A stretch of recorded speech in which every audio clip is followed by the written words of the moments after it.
ازيكم يا بنات عاملين ايه؟ عايزه اقولكم ان انا اتصدمت صدمة حياتي. والله العظيم اتصدمت. انا طلعت 124 و150 جرام. النهارده كان يوم يعني مضغوط بطريقه وحشه قوي.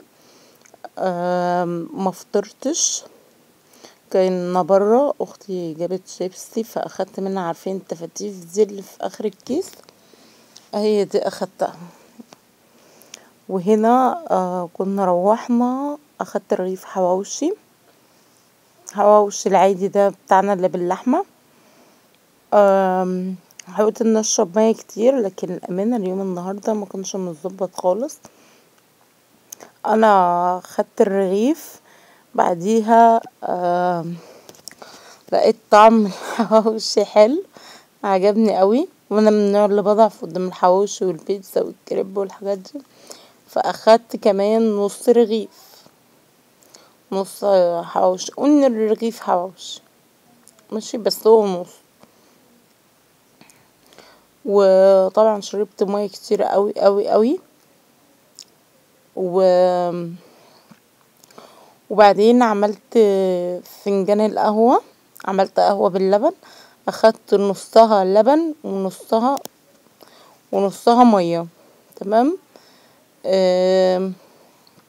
وحطيت عليها معلقتين سكر، عشان انا الجو حر قوي ما خدتش، يعني مش هاخد شاي. وكان عندنا بطيخ، اخدت كام شريحة بطيخ. بعديها اخدت بقسماط، اللي هو يعني يعتبر 4 5 وحدات بقسماط، اللي هو بالكمون. اللي قدامكم ده كان متكسر، فيعتبر سليم 4 5 وحدات. بصوا، هو بالنسبة لوزني انا مش مبهدله قوي، لان ده مش اكل طبيعي، قسما بالله ما ده اكل طبيعي. يعني كل حاجه تيجي قدامي حرفيا بنسفها. فبحاول ان انا اظبط، بس الوقت ما كانش مساعدني. والله العظيم الوقت فعلا ما كانش مساعدني. اليوم كنا مقضينه بره، والجو حر ووحش. ف يعني برضو ايه، ان الواحد يكون قاعد كده ومظبط دنيته من الصبح.